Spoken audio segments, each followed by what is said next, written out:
Welcome to Chapter 4 of our Zoombit tutorial series.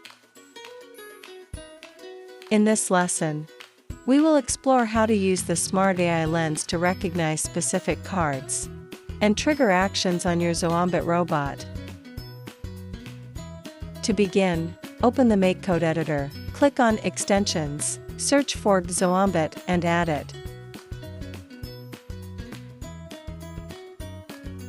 Then add the Planet X extension to include the Smart AI lens blocks. Once added, both extensions will appear in the Blocks panel, ready for use.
How the code works.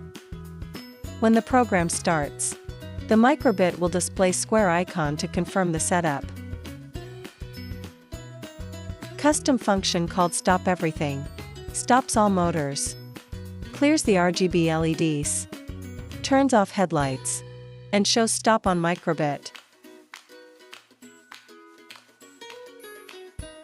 Another function, Blink RGB and headlights, handles blinking lights for specific directions, left, right, or both, by lighting up the RGB LEDs and the robot's headlights.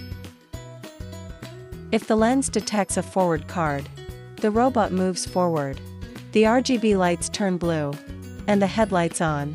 After half a second, the robot stops. When a turn right card is detected, the robot moves forward using only one motor to simulate turning. At the same time, the RGB light blink in pink on right side and the headlight blink on right side. If a turn left card is shown, the robot turns using a different motor while RGB blinking green lights on the left side, and the headlight blink on left side. When the back card is detected, the robot moves in reverse while the both RGB LEDs flash red, and both headlights blink. When a stop card is detected, the robot calls the Stop Everything function, stopping all actions. For more details, check out the full tutorial at citron.io.